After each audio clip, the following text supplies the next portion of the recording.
संजय निरुपम, क्या आपको लगता है जो बीजेपी ने लगातार गोल पोस्ट को बदला है, एक एजेंडा सेट करने की कोशिश करी है, क्या आपको लगता है कि बीजेपी हर दिन 2024 की तैयारी कर रही है? और अभी हाल ही में G20 की बैठक हुई जिसमें जेपी नड्डा ने बोला, बीजेपी ने बोला कि नरेंद्र मोदी के नेतृत्व में बीजेपी ने एक सफल आयोजन करा है और दुनिया के राष्ट्रीय अध्यक्षों ने भी इसकी तारीफ करी है, चाहे वो बाइडेन हो, चाहे वो क्राउन प्रिंस सऊदी अरेबिया के हो, चाहे ऋषि सुनक साहब हो, चाहे वर्ल्ड वाइड के कोई भी लीडर्स हो, चाहे वो IMF प्रेसिडेंट हो।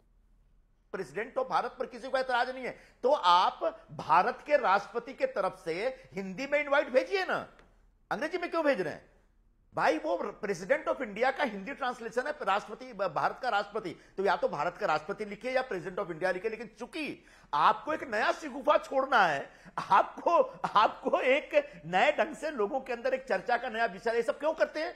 क्योंकि बुनियादी मुद्दों से लोगों का ध्यान बटा के रखना है।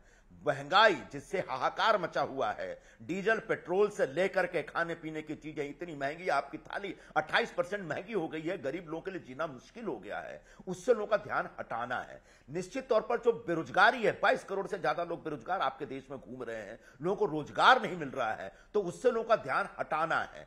कि एक G20 समिट हुई है संजय जी, एक G20 कंट्री बता दीजिए महंगाई की दर हमसे कम हो, बता दीजिए। संजय निरुपम, राहुल गांधी जहां जहां से घूम के ठीक है, और एक कंट्री बता दीजिए जहां विकास की दर हमसे ज्यादा हो, बताइए। इस बुरी से बुरे दौर में हम सबसे ये जो बार बार सुधांशु त्रिवेदी बोलते हैं कि भारत को विदेशी नजरिए से नहीं देखना चाहिए, और कांग्रेस के लोग भारत को विदेशी नजरिए से देखते हैं, इसलिए इंडिया इंडिया बोलते हैं।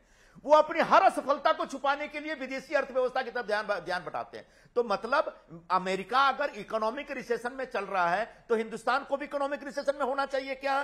तब 2008 में जब पूरी दुनिया इकोनॉमिक रिसेशन में थी, तब हिंदुस्तान को बचाया था डॉक्टर मनमोहन सिंह जी ने।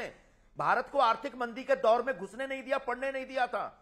तो आप उस तरह का शासन सामने रखिए ना, जब पूरी दुनिया में महंगाई बढ़ रही है तो हिंदुस्तान की महंगाई नियंत्रित हो। यह हिंदुस्तान की 140 करोड़ जनता आपसे अपेक्षित करती है, लेकिन यह अपेक्षा पूरी नहीं करते आप बोलते हैं चूंकि यूरोप में भी महंगाई बढ़ गई इसलिए यहां भी महंगी चीज खाओ। ये जो व्हाट्सएप ज्ञान है ना, ये आप अपने पास रखिए। भारत की जनता इस समय तकलीफ में है, कष्ट में है, उसकी तकलीफ दूर करने की जिम्मेदारी सिर्फ और सिर्फ प्रधानमंत्री नरेंद्र मोदी की है। जी समय समाप्त हो रहा है। 10 सेकंड बचने के लिए बाकी देशों में जो हो रहा है उसके 10 सेकंड।